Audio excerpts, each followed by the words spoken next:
At least 6 Palestinians have been killed in Israeli strikes on refugee camps in central Gaza overnight. 4 of those killed in the Maghazi and Bureij camps were children.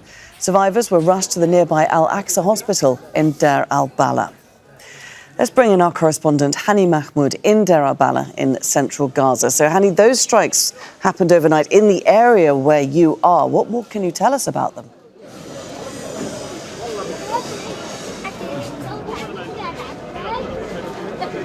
Well, as of this moment, we can say that the 3 refugee camps in the central area, that includes a Nuseirat refugee camp more toward the western part of Salah ad-Din Road, and the other 2 refugee camps, al-Maghazi and al-Bureij, to the eastern part of the central area, have been equally bombed by air attacks and the heavy artillery. 2 people reported killed in the attack on Nuseirat, and 4 others in the al-Maghazi and al-Bureij refugee camp. 2 of them happen to be 2 girls under the age of 12, and they happen to be cousin displaced girls from the northern part of the Gaza Strip, from a Shati refugee camp, when their homes was bombed by the Israeli military earlier at the beginning of this genocidal war, and then they were forced into this further internal enforced displacement. Ended up here in a residential home in al-Bureij refugee camp. They were killed last night in the attack.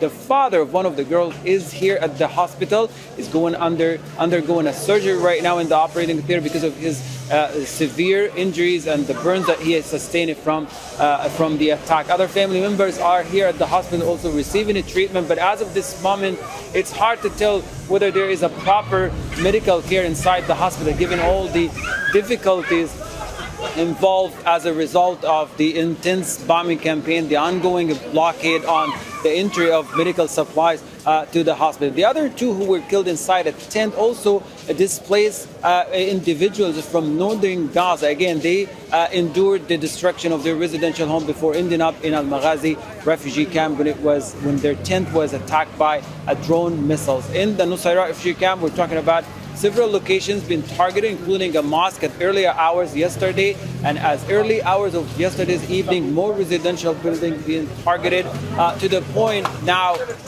the central area, similar to other parts of the Gaza Strip, turned into a shooting range for the drones, for the quadcopters, for the heavy artilleries, and for whether there's a reason or there's no reason, the ongoing attacks do not stop, and they're just causing further civilian casualties and leaving behind the trails of devastation that are becoming very difficult right now. They're exacerbating the difficulties of living conditions for almost everyone across the Gaza Strip.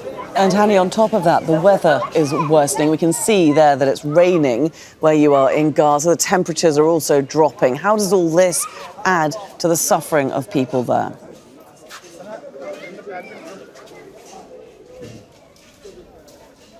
Well, unfortunately, this is bad timing for the rain and for people who are already displaced and do not have a proper accommodation. We talk about the vast majority of people are in the streets here, in the open air, and the past few weeks, the weather was okay for people to stay out in the open in their, somehow not really properly fully equipped tents to stay in, and now the rain is just making it very difficult for people. And let's just not forget, for the past 2 months, the crossings have been completely closed, and with no entry of any of the basic elements and basic supplies, particularly those are needed for people to set up or renew their tents. We're talking about the plastic, nylons, or any of the elements used for the makeshift tents to be set up here for people. The vast majority of people, the moment that it started to rain here, had their tents flooded with water. It rained heavily in the past few minutes, to the point we can see people were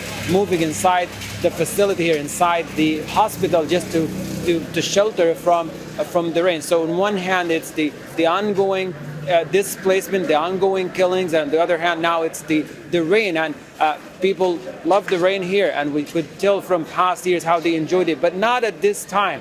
There are so many things involved in their suffering.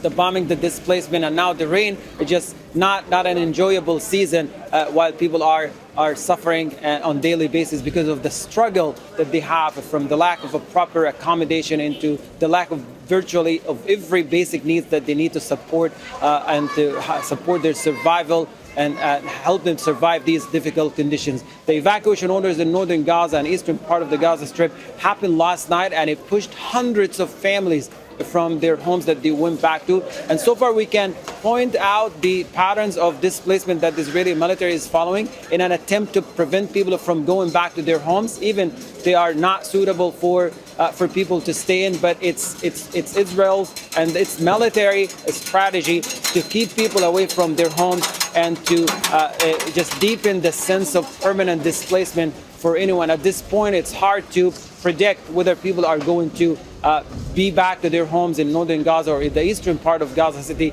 anytime soon because of the ongoing displacement that is already making their life much more harder than it is, particularly at this time. Hani Mahmoud joining us there from Deir al-Balah. Hani, thank you.